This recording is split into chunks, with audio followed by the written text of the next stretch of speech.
Bam. Yo, good looking and letting your boy get on the track though.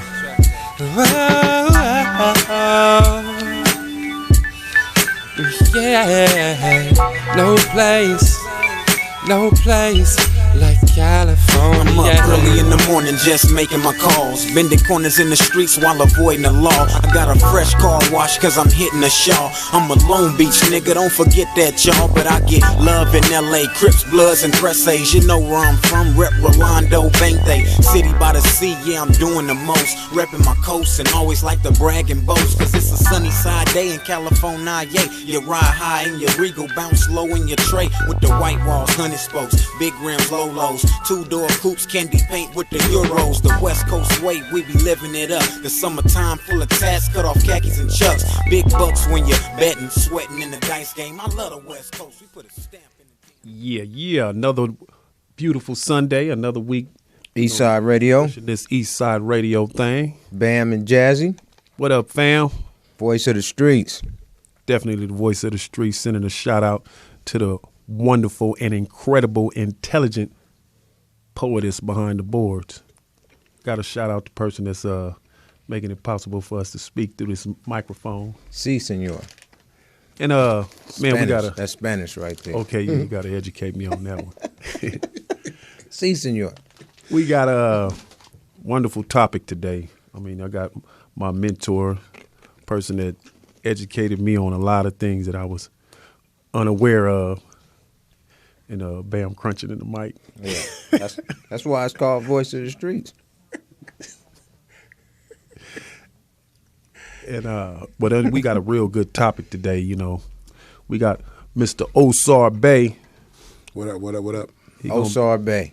Yeah, and we're gonna be talking about this right to travel. You know, we as, you know, what we say, citizens of the U.S. We didn't know. We quick to go pay these parking tickets and these, you know, these tickets that the police pull us over and give us, and he gonna educate us a little bit on the whole breakdown on that. It's real interesting. So, you know, you want to kind of enlighten our listeners on, you know, that whole process, man. It's a trip, you know. Yes, it is. First, I'd like to say I want to thank my guy Jazzy and Young Bam for having me on the show, even considering me. And when Jazzy called me this morning about the topic, I jumped to the opportunity because I love talking about this kind of stuff. So educating the community as much as they can be educated on the matter. And I would admonish everyone that's within earshot of what's going to be said to go do your own research. Don't just take what I say, but go do your own research. Right. So with regard to the topic concerning the right to travel, it's been a long-held tradition, or not tradition, but it's been a long-held within the Supreme Court and other state courts relative to this whole concept of right to travel. Right. And it's been shown that one does not necessarily need a driver's license to travel on the highways and on the streets, you know, and the federal courts have said that the states can't charge, quote unquote, someone a fee. Well, they can't turn an inherent right into a privilege and charge a fee. It's almost like extortion. So it's like if you come down my block and I say, hold up, you can't pass until you pay me. Right. You know what I'm saying? Like the old troll under the bridge scenario. You know what I'm Right. saying? That's a violation, you know what I'm saying, of one's rights or privilege. I'm sorry, not privilege, but their prerogative to move freely.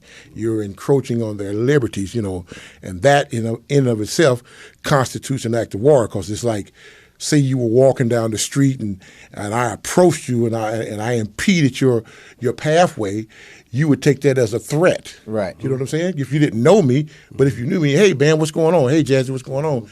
And, you know, and I stepped to you like that, you know, it'd be nothing. But if you didn't know me and I, you know, impeded your ability to move forward, that would be taken as a threat, you know. So under that same concept, what's happening with us today, with, you know, being accosted by quote unquote law enforcement and asked to produce a driver's license and insurance and all this other stuff, you know, would signal that, you know, I have to be under someone else's. I have to have someone's permission to do what I decide to do. As long as I'm not causing any harm to anyone else, and it's stated in the law that if you're not using the roadways or the streets or the highways or whatever you choose to call them, if you're not using them for commercial purposes, then you don't necessarily need to be licensed because states regulate commerce. So if I'm not engaged in any kind of commercial activity, right. You know what I'm saying? And it's even in the vehicle code. If you're not using the streets for commercial activity, you don't need to be licensed. But if you're using them for your private household business, you don't need to be licensed. And that's just the way it is, And this is kind of new information for people, and I know there are other ears listening that, don't necessarily want this type of information given, but it is what it is, and it has to be what it has to be. So I have a question. So I know a lot of people like, okay, he's giving this information, but I'm still going to continue, they're going to drive and they're going to get pulled over. How should a person approach the situation if they're driving and they fall under the driver's jurisdiction? And the police pull them over, they don't know what to say. They want to know the steps to handling this situation. Or the language to speak. Okay, that's a very good question, because one thing we don't want to do, we don't want to be irresponsible with this information we're putting out. Right. We don't want to introduce people to some new ideas and they think, oh, I don't have to mind no more. Exactly. You know what I'm saying? Well, there's a whole process to, freeing yourself from what you believe to be something that you were required to do. It's a process. So I would advise someone like right now, just because you hear what I'm saying, if the police pulls you over, you better comply. You know what I'm saying? To avoid any kind of, unnecessary conflict or possible harm. Because if you don't know how to fully stand on this information, then I would suggest that you just, until you understand it fully, just continue to do what you do. So that's why, people, unfortunately look for these quick fix methods and quick fix remedies, and there's no such thing. Right. This is a process. It's a process, and to understand the whole concept of rights and as versus privileges and the whole language surrounding legalese, the terminologies that are being used, and that people use and are not aware of what they're saying, like Jazz just alluded to. If you're driving, well, driving is a commercial term, and that word driving has ramifications within the legal arena. You know what I'm saying? People think that, I'm just driving. That's just a common, that's just a customary word. But driving has a legal definition, and words that are used within that legal arena or within the paradigm of the legal world have a different meaning than they have in everyday, what would be called common parlance or in everyday language. So people need to understand that when when certain things are being said to you, especially if you're in a courtroom environment, you have a judge, he's an expert at law. You have the prosecuting attorney, he's an expert at law. And if you have a public defender, guess what? He's also an expert at law. And they all have an advantage over you because they have been trained in the science of jurisprudence, which is no more than understanding how to use words in certain contexts. Right. So within that legal arena, they have a language, and it's called legalese. So you go into the courtroom environment, and they're saying things, and you're hearing the English words, but you think you understand them, but you only understand them as they relate to you in your everyday life. You don't understand these words within the context of legalese. And so this is where people get twisted. So I'm saying that to say this. When you hear us talking about the right to travel, don't just assume that because you heard me say it that you have the right. You do, but you have to know how you have the right. Right. And I personally, let me do this. Before I got here, I like to, when a word or something is presented, I like to, I need to know, well, what does this word mean?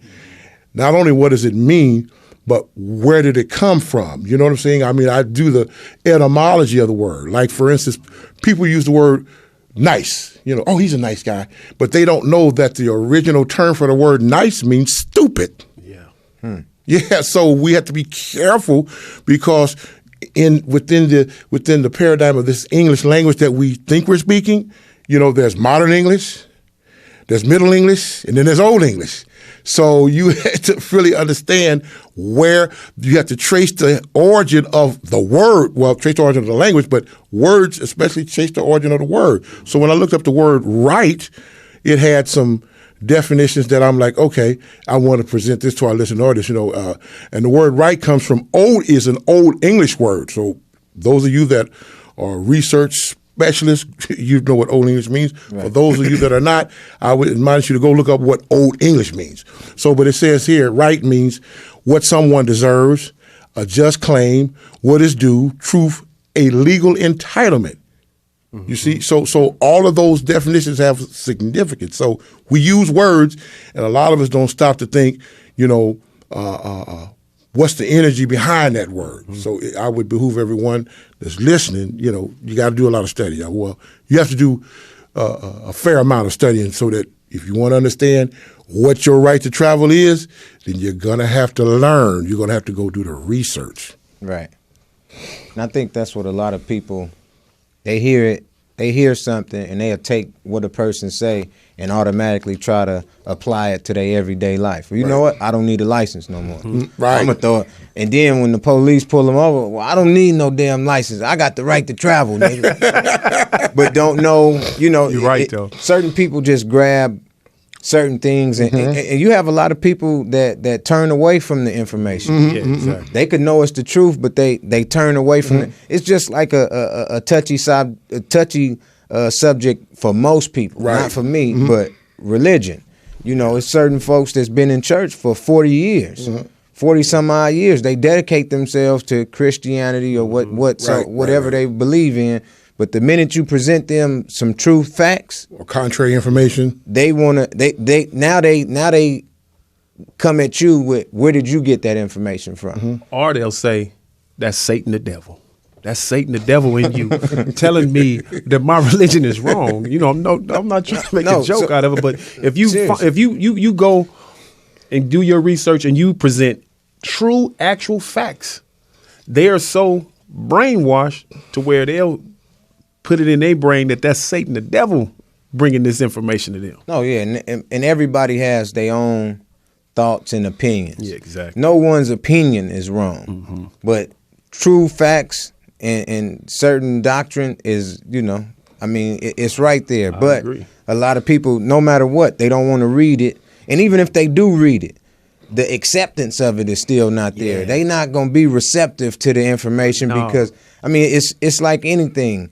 Anything that you do, when you're accustomed to doing certain things bad, when you're accustomed to doing something bad, the minute you try to do something good, it's just like he said earlier, it's a process. A heroin addict, a drug addict, they've been on drugs for 30 years. They're not just gonna turn their life around in 1 or 2 years. That's it's right. a process to cleanse themselves. Yeah. But a lot of people scared to cleanse their brain of the bullshit knowledge that they thought they had to, really receive the right knowledge. Well, Bam, and I 100% agree with you.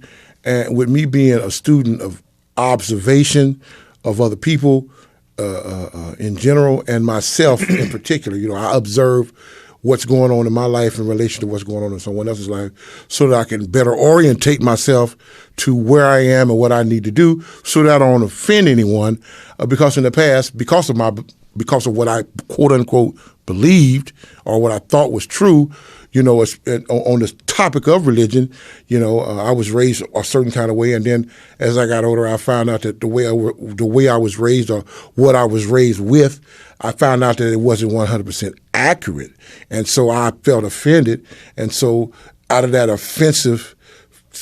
feeling of being offended, I went on the offensive. I started attacking people that were of that persuasion, and I found out that just because I knew something that was other than what I was led to believe, it didn't necessarily mean that other people would accept it because I've accepted it, and then by me attacking people, I did more harm than good. Right. So I had to take a couple of steps back and look at this thing and say, wait a minute, hold up. Like the old saying goes, you can catch more what is it? How does it go? You can catch more bees with honey than you can vinegar, or something to that effect. Right. So I'm spewing a lot of venom, even though what I was saying, it was accurate, but it's like just because it's accurate, when you offend someone, they ain't trying to hear you. Right. So you got to be real careful how you present information to people because of where they are. And so when you try to share something with someone that's been a part of their belief system for the majority of their lives, you're not going to get them right away in one conversation. Oh, hell no. You know what I'm saying? And you have to ask yourself, well, why am I even trying to present this information to this individual? Well, if it's new to you, it can be exciting, and then but once that excitement wears off, you see the reality. Like, you know what? People are pretty much entrenched in their beliefs, and this is one thing that I always like to convey to people about belief. People ask me, well, what do you believe? When I have conversations with people on what's going on in my head, well, what do you believe? I said, well, what I believe is irrelevant. You know what I'm saying? What is it like in the movie Training Day? What did Denzel say? It ain't what you know, it's what you can prove. Mm-hmm. So it's not about what you believe, it's about what can be proven. So someone that's of a thinking variety, right? Intelligent variety. If we're going to have a conversation, the first thing we have to set the ground rules on, look, man, I'm not coming to you with what I believe. Or if I give you some information, I say, look, man, this is what I believe about the subject. It's not necessarily a fact. So we have to make the differentiation between what a person believes and what's fact and what's going on today in the society that we're in.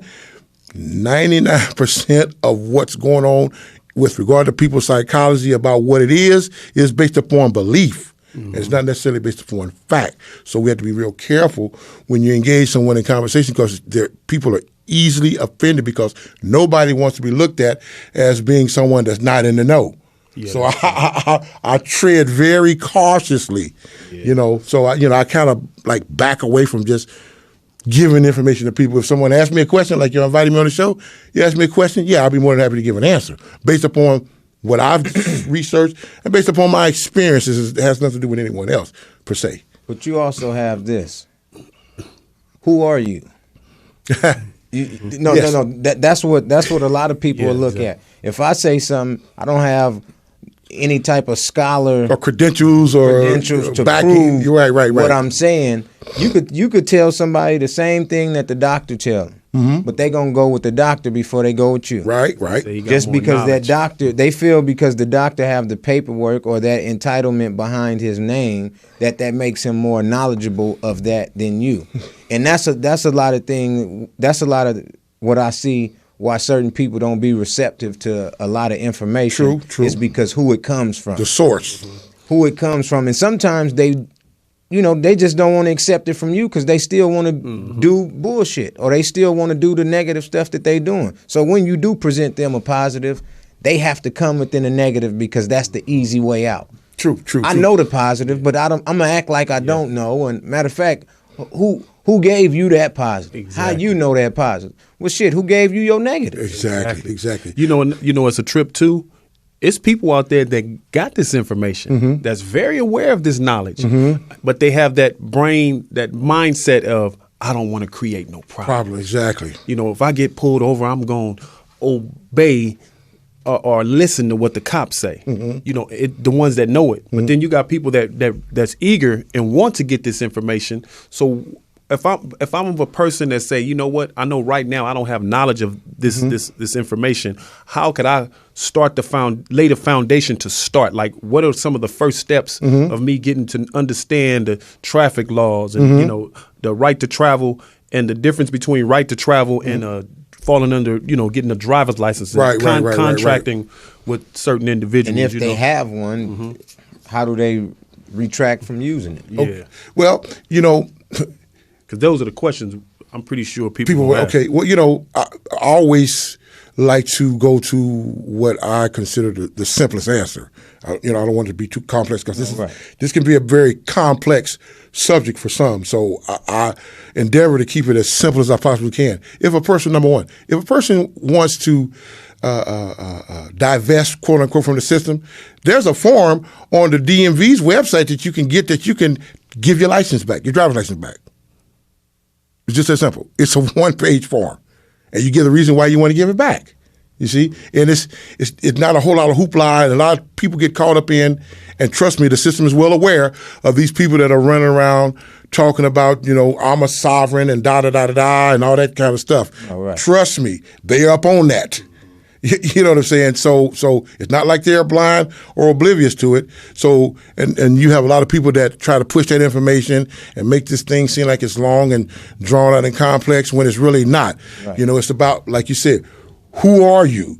What is your status? Like, within the legal arena or within a jurisdictional environment, there's a phrase that says status will determine your standing. Who are you? Who do you claim to be? Or who have you accepted that you are based upon the system's identification of you? See, so people need to deal with standing. Okay. Status. Not to cut you off. We have a lot of young listeners on here that have no clue. When you say status, be a little more descriptive of what you mean by status. Okay. When I say status, we're talking about in a jurisdictional sense, citizenship. Everybody's familiar with citizenship, nation, countries, and things like that. Right. Traditionally, people that claim to be or identified as U.S. citizens are located within the geography of America.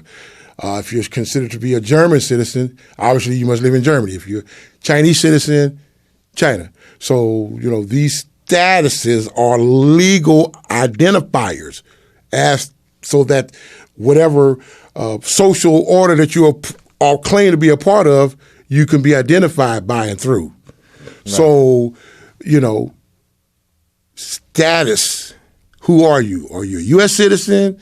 Are you a Mexican citizen? Are you a German citizen?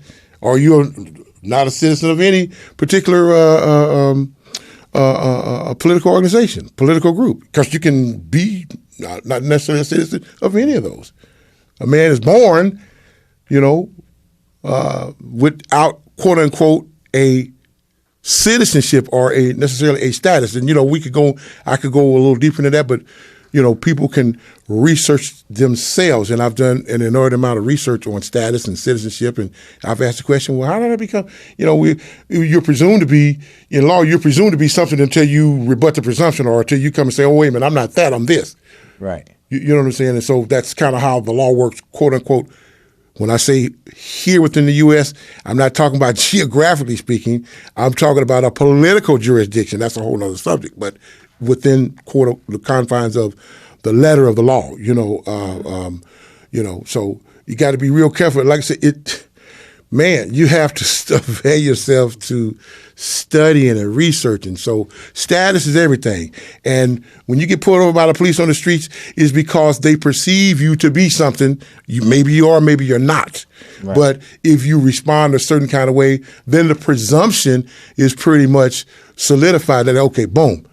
Because they're trained a certain way. And a lot of the police officers on the streets don't know a lot of this stuff that, people come at them with, I'm a sovereign citizen, you can't do this to me, and da-da-da. And I'll tell people, I say, you got to be careful with that because here's a man, he's driving up on you. He's got a car that's painted a certain kind of way. And if you look around town, you'll see a bunch of other cars painted the same way with the same kind of lights. And him and his partner got on the same kind of uniform. And they get out of this vehicle and they both got guns. Kind of gun. So that in and of itself tells you that they are coming under the premise of they have some kind of authority. Mm-hmm. And not only are they coming with a premise, but they get a paycheck. So when you tell them, you can't do this to me, who you think he's going to believe? You or the system is giving him a paycheck. So you got to be real careful with that. A lot of these guys are just on the street doing a job. They get paid to do a job and they don't know a lot of this other stuff. And, it's like, oh, well, I get paid to do this job. And I have had conversations with police officers and they were like, oh, but I'm not out there trying to preach and teach on the streets. I'm not trying to shut cops down. I ain't trying to, you can't do this to me. People ask me, well, what you do when the police pull you over? I know how to respond accordingly. You know what I'm saying? As to avoid any kind of unnecessary confrontation. Because at the end of the day, These guys have badges, they got guns, and they got cuffs, and they got a car, and they will get you to comply. If you want to act like, man, I'm not going to do this, guess what? You're going to do it. Exactly. We're going to go to a break. Man, this is a very, very interesting conversation. Yeah, interesting. So we're going to go to break right now. You're listening to Eastside Radio. Lil Bam and Jazzy. We'll be right back.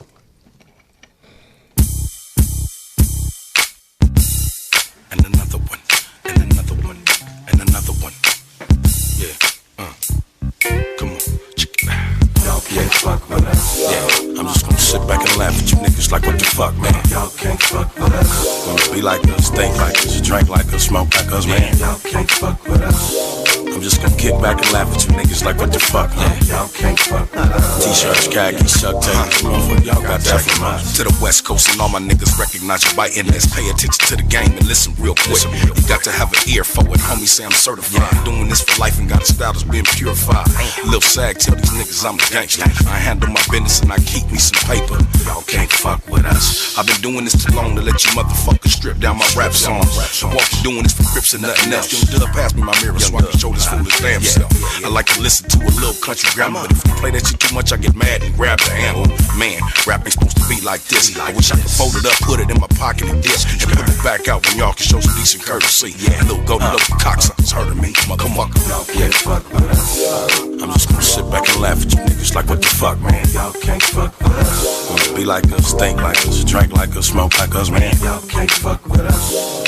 I'm just gonna kick back and laugh at you niggas like what the fuck, huh? Y'all can't fuck with us. T-shirts, khakis, Chuck Taylors, motherfucker, y'all got that from us. I'm Big Duff, I'm 1-5, never scared to bust. You speak on the AK, but won't speak on us.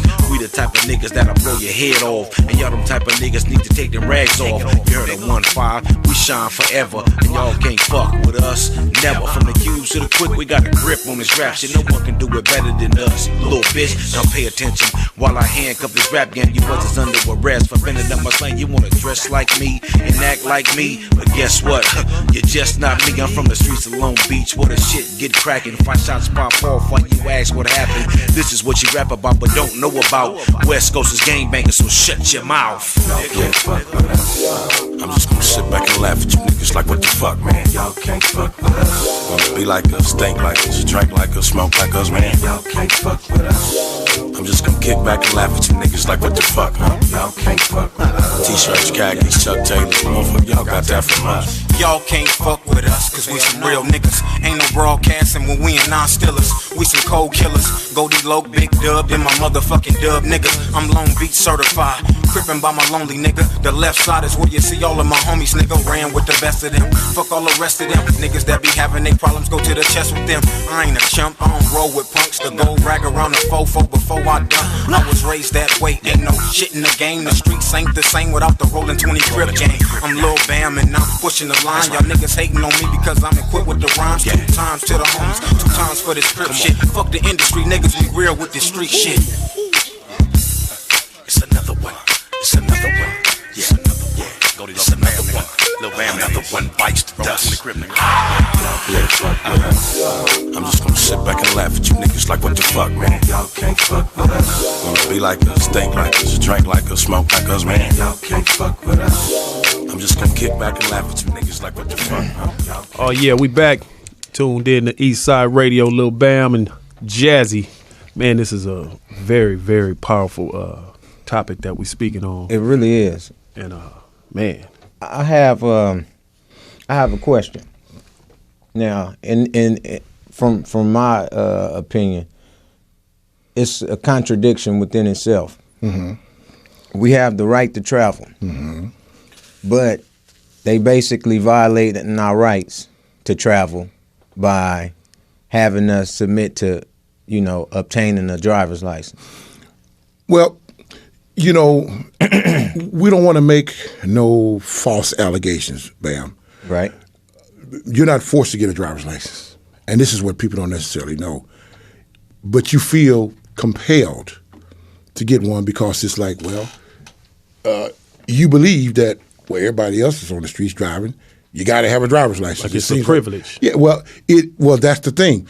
If you look in if you look into the code, driving is a privilege. Yeah. And a privilege and a right are two separate things. Exactly. So a privilege is something that can be given by an organization, and it can also be taken away. Exactly. So when you go to sign up for a driver's license, you're giving away your rights for the privilege. And so the privilege is when you sign, you agree to abide by all of the vehicle codes, right, and every other code that they want to throw at you, because you sign. And when you sign a document, you become contractually bound. You contracting. Yeah, you're contracting in, and the problem is you don't know all of the details of the contract. So the question would be asked, is that an enforceable contract? You know what I'm saying? And because there are 6 elements to a contract. You know, there's offer, has to be someone making an offer. It has to be someone there to accept the offer. It has to be of legal age, right? It has to be consideration given, and then there has to be a signature. But one of the most important parts of a contract of those 6 elements is there has to be full disclosure. So whatever you're agreeing to do or not agreeing to do based upon what the offerer is giving you, you have to be in full knowledge of what they're offering before you can make an intelligent decision whether or not you want to accept the offer or not. So any contract, quote unquote, perceived contract that you sign, or you sign a document and you don't know the full ramifications, the question becomes, is it enforceable? And I would admonish the listeners to go do some investigation into contract law to find out if full disclosure wasn't given, in a contract. If you weren't given full disclosure, you didn't fully understand, and you signed, is it binding? No, right. No. So people unaware give up their right to travel when they accept the privilege.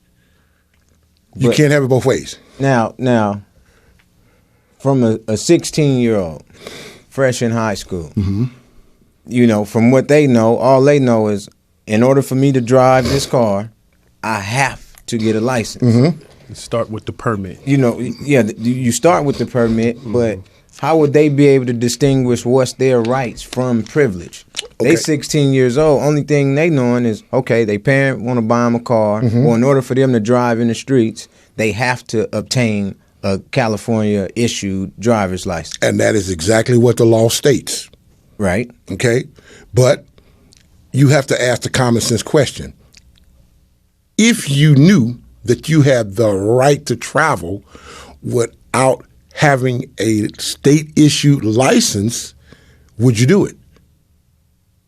It goes back to some people, and the majority of people that get the knowledge, that have the knowledge, don't want to create a problem. Well, see, the thing is, and you're right, Jazz, but the thing is, we're back to this belief. Belief is a powerful, whatever you want to call it. It's a word that carries a lot of power.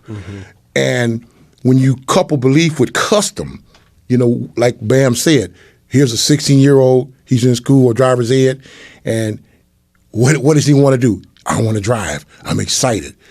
So that excitement is kind of used against him to say, well, if you want to drive, your mom and your dad say, well, boy, you got to get a driver's license. So I'm going to go to driver's education. Because, how many people within the society know about this right to travel? Right. You know what I'm saying? And know that by asking for a privilege, if you ask somebody for something, you got to give up something. See, it's a contract. Everything is a contract.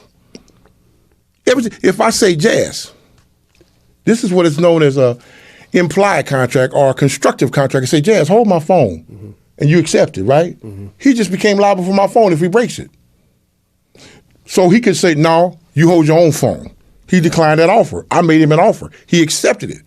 And so a lot of offers, we are offered a lot of things. We've been made a lot of offers throughout the course of our life that we didn't know had ramifications attached to it. You see? And so now we need to go back through our life and look at, wow, what kind of offers was I made? And if someone makes you an offer, then they have to be willing to give you something. So when you ask, you're asking for the privilege to drive. You already have the right, but when you ask for the privilege, then you got to give up something because you're asking somebody for something. So the thing is, it's a real tough, like how you the example you use with the phone. Mm-hmm. So the rules behind that offer could only possibly exist in your brain. Well, what Like, you so it's like, okay, you just said, hey, Harold, the phone. I'm not knowing if I drop it, where is it written that You I have liable. to pay for it and I'm liable for it? exactly. It's implied. Yeah. See, there are people that make offers to people every day, but the people making the offer know the ramifications. The people the offers being made to don't know. Exactly. And so that's what, unfortunately, we have a nation full of people that are just not necessarily in the know.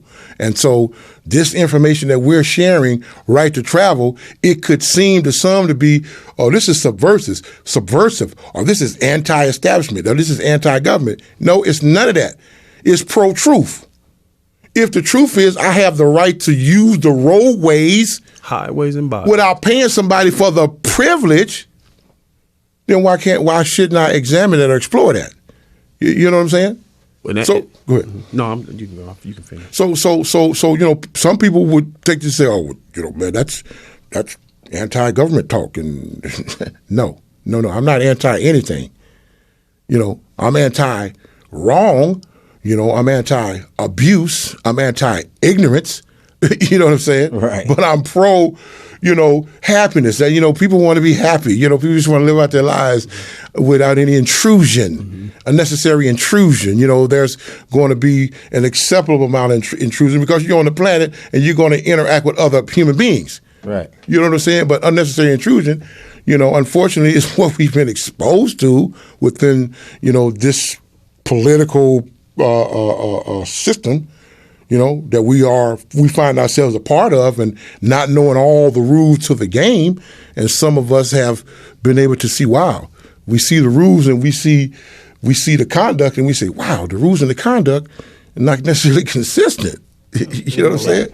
And the beautiful thing about it, the beautiful thing about our radio show is the voice of the streets, whether it be music, sports, entertainment, traffic. Right. Crime, it don't matter. We speak on it, and we want to enlighten people to say, you make the decision after hearing our show. Like, look, we're not telling you to, when you get pulled over, to argue with the police. No, I wouldn't advise that. Our purpose in speaking on every topic that we speak on our radio show is for you to do your own research. If me and Bam was talking about music, the way I went about doing things could be totally different than the way he did. Take what we do and do your own research. Listen. So you can. I don't mean to cut you off, Jazz, but no, you good. There are so many things that are available to you if you feel like you've been done wrong, or if you've been wronged by the police or by the city. There's ways to get remedy for that. Did you know that if you get pulled over by a police officer, you have the right to go before a magistrate? You could say, look, man, I don't want to have a conversation. I want to go before a magistrate. I want to go before a judge right now to determine whether or not the stop was valid or not. I asked the police officer this one time. He said, yeah, you do. You do have a right to. They know. You know what I'm saying? But how many people know that? And how many people want to be inconvenient? Like, man, just give me the ticket, let me go. Yeah. No, right. You know what I'm saying? I was like that. So the thing is, it's on you. How far you want to go with this thing? How much work are you willing to put in? And I found that, unfortunately, for a lot of people, it's like, I don't want to make no waves. You know what I'm saying? I just want to go about my day. And trust me, I fully understand that, because if I get pulled over by the police, I don't want no confrontation. I want to keep going on the path that I was going on before I was interfered with. You know what I'm saying? See, how I look at it too is, and this is just my opinion. This ain't to, steer anybody else wrong. But from how I look at it, the extortion part comes from you can commit 4 traffic quote unquote violations in a matter of 10 minutes. You could bump a stop sign. You can, you could drive too close to a vehicle. California road. Yeah. So, all of this that they grabbing money from something that they made up and they make up as they go because you have so many codes. You have penal codes that are not laws. No, exactly. But they throw them at you like they're laws, and a lot of people think penal codes are laws. But laws aren't changed. Penal codes are. But a lot of people don't know that. Exactly. So that's where I be at with a lot of situations. The only thing that's crazy about the situation, or make it even like, damn, like, where's the hope at in even doing that? Because it don't take one of us. It don't take one of us. It takes all of us. See, when you have certain individuals, because I know a couple individuals that don't have it, but they have that backing to where if the police did pull them over and they make a call, oh yeah, their quote unquote gang is about to come. And they know that. But see, a lot of times people try to take on things by themselves. Right. And, I soaked up 4 hours of knowledge. I'm good. I'm about to go spread it online. I'm a scholar to this, and the minute I get pulled over, everything I just learned is 4 hours ago. Out of there. Yeah, I'm about to throw it at them. But you throwing it at them in different ways to where they know that you're not even stern on what you think you stern on. Exactly. I mean, I think if it was a togetherness, Right. and we really, I mean, you name a community with us in it. One community that's really together to where if you get stopped over here on 43rd, everybody around here is to your rescue. Support. No, you're going to have those, I don't know, no, keep walking. You creating problems. Exactly. Yeah. Exactly. A lot of reasons why when people used to get pulled over back in the day, police get them out their car. You'll have a certain group of black people come over there to make sure that the police is treating this person right, treating this brother right or a sister. Nowadays, they go on YouTube. and then the policeman, hey, you get out of here, you mind your business, and they'll get on. Mind my business. I am minding my business, but I'm making sure you abide by my people right. But now it's to the point to where everybody is scared of the police. Right. And the easiest thing to do is do what the norm do, and that's just agree with Mind my business. mind my business or agree with the obvious. But the crazy thing is, I don't know. I've always been a forward-thinking individual. I always think ahead. In school, from kindergarten, I wouldn't say kindergarten. I'd say from 3rd to the 12th grade. They told me strong kindergarten. Yeah, they told me. That's why I said let me skip kindergarten because But my thing was when I start thinking for myself, I'm thinking, okay. In my history class, they told me Christopher Columbus discovered America. Ooh. Now, me, I'm a forward thinking. I'm thinking, okay, I don't believe that. Because as I start reading outside of the school system, curriculum, I start seeing, okay, how is that possible? When you discover something, there shouldn't be no existence on that. And so that's why people call me one of the call Jazzy for contracts. No, I just started really researching and doing a thorough investigation and research. So when you start schooling me on that, I was calling you every night. I'm like, Brent, okay, what book do I need to get? Jazz, slow down, Jazz. Because when I got pulled over, you just described me.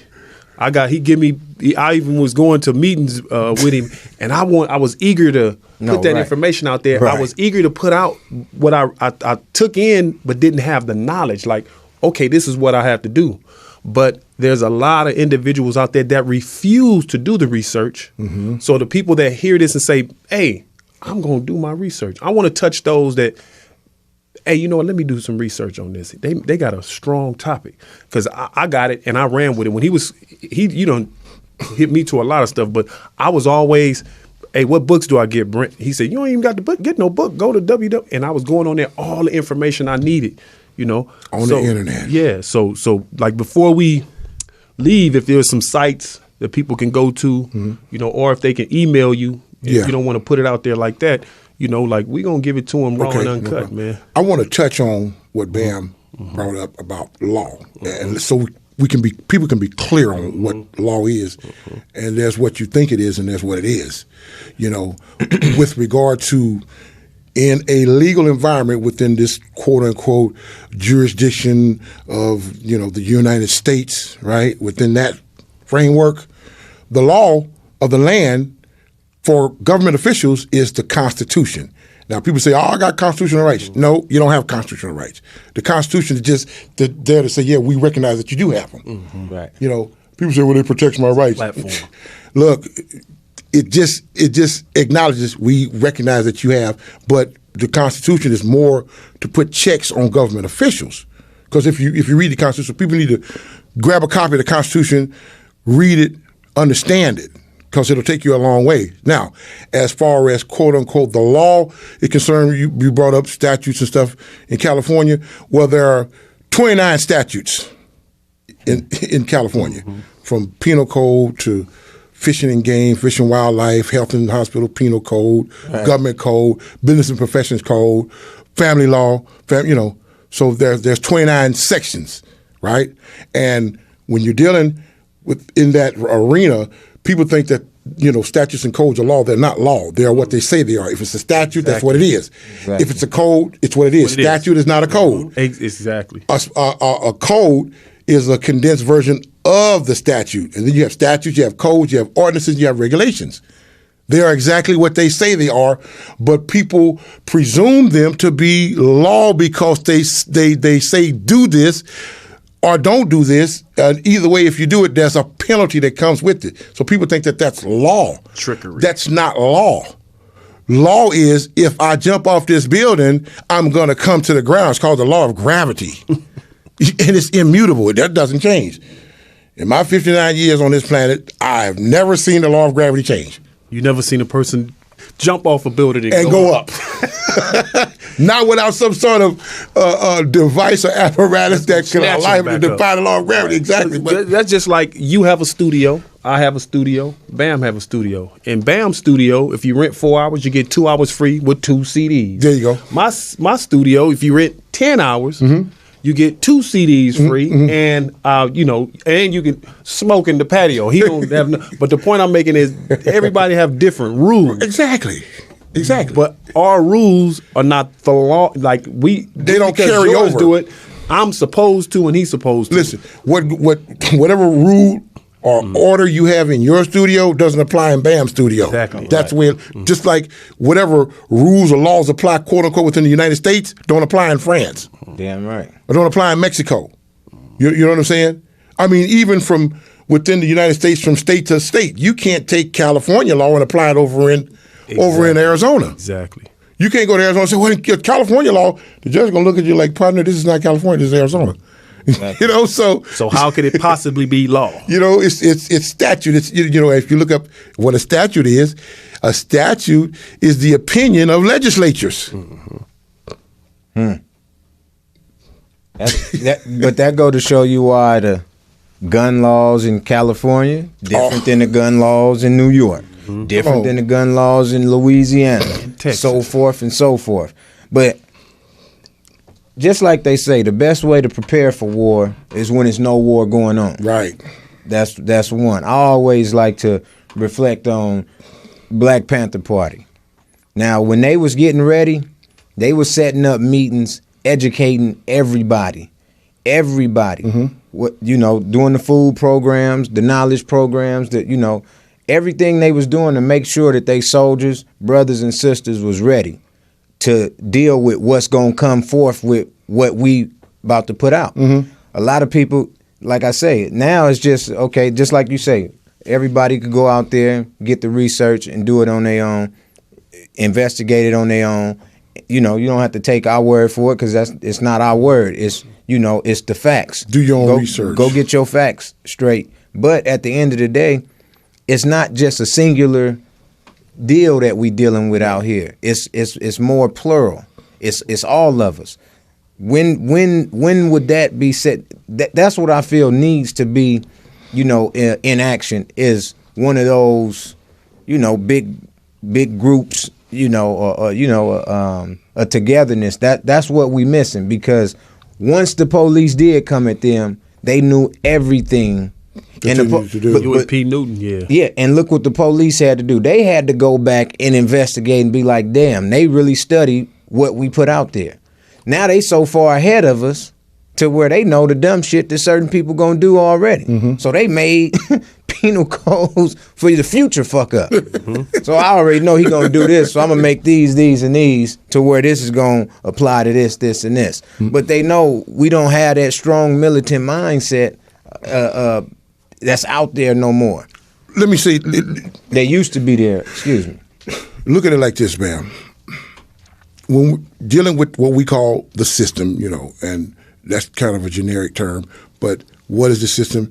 These political organizations, I call them political organizations, the United States, which is the federal government, and the local governments like the state, California, Arizona. These are all individual political jurisdictions, but they all work together. And see, that's the difference. They're organized. They have people to man every aspect of their function. So I've been to meetings in City Hall. I've been to meetings in the communities where the police has been there, and I've always shared with them, when people try to engage City Hall, I told them, I said, check this out. This is how it works. You have the community that's just a group of people that get up and go to work and do what they do, and they want to live their lives, right? But they're not organized. So when you go up against, or not necessarily go up against, but when you engage these professional, political, organized organizations, you're going to be overwhelmed because you have a group of people, they walk, talk, think, and act the same way, whereas the community is not organized. It's just a community. Yeah. Right. You see what I'm saying? Even though you have community activists that try to come into that environment and speak on behalf of the people, but it's just the power is not there. And so when you look at the United States, you look at the state of California, you see power, right? Let's just call it what it is. This is about power. And the only thing that power respects is what? More power. Exactly. Right. If the power that's in your face, if you can't match it, then you better get out of the way. You got a strong point. And no disrespect to Black Lives Matter. But the problem that I have with Black Lives Matter, I call them, they protest when they want to protest. My thing is, if you're going to be a frontline, convenient protesters.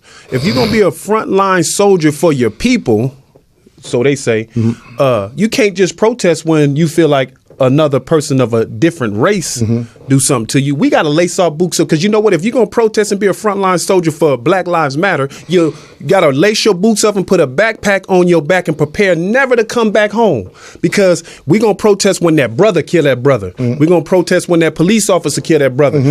I'm not going to go get Jesse Jackson and Reverend Al Sharpton. Those are opportunists. Right. The NAACP, opportunists. Like, I'm going to be a frontline soldier for my people all around the table. So when my people kill my people, when other people kill my people, I'm lacing up my boots and getting that year to 2 year backpack, that lunch, and get prepared. So all these people, the freeway will never be in action. They'll never open City Hall if we protest every time somebody disrespect our race, because we got to attack the ones that disrespect us when they're the same color as us. We gotta show them that we together too. Yeah, see, if we show them that we together, because it's crazy you just said that. It's cool for us to kill us, but if a white person or a Mexican kill us, then now all hell break loose. Preach.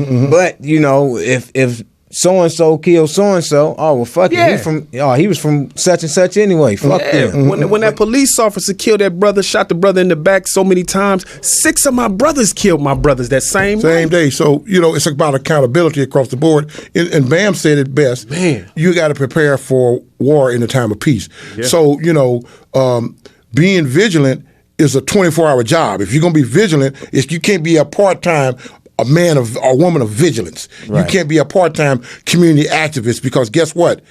What we believe we're going up against, they don't sleep. The U.S. government, the California state, the city, LA City, and all these jurisdictions, they never sleep. They have people around the clock working. Man, you're not lying, man. That's why you go in South Central, you see graffiti on people's houses, on the brick wall. You go to Encino, they got a zero tolerance of graffiti. Not having You're talking about 15 minutes out of our jurisdiction. And you go to Beverly Hills, they street sweep the parking lots at those businesses every night. We get it every Thursday.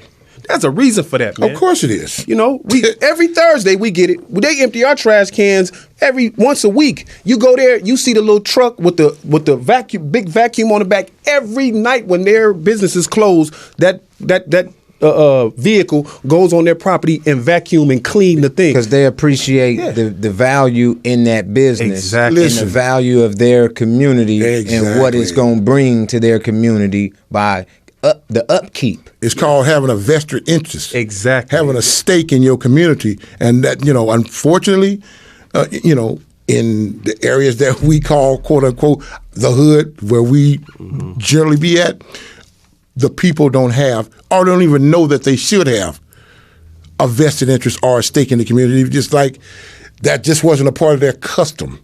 Right. Nobody told them, look, man, have a stake in your community. So you see the result of how people think. Yeah, and we got to, I don't know. I'm with Bam. We're going to continue having conversations like this. We're not scared of nobody. Any topic that we need to speak on that some people may be threatened of, we're going to bring it up, man, because we need more frontline soldiers in this game fighting for us as a people. You can't just, oh, you know what? The police officer killed this guy. Let's block the freeway. Because do you know how many freeways will be blocked if we block them every time? We kill some Crip in the blood. Exactly. Or, man, soldiers out there, we got to come together, man. Because if we want them to respect us, we got to stop knocking our own people off. You got to respect. You can't expect to be respected, if you don't show respect. Like Martin Luther King says, in order to be to have a friend, you must first show yourself friendly.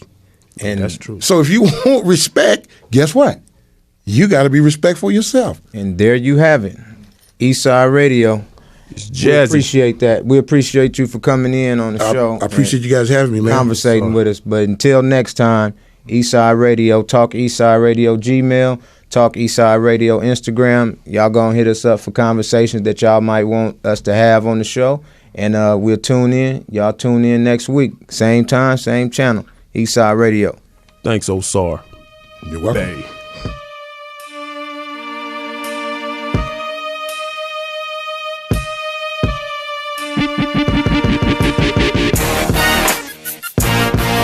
Yeah. What up, Bam? Crept in on you, my nigga. It's crooked. Yeah. 562. Yeah. With so much drama in the LBC, it's kinda hard being CROOKEDI.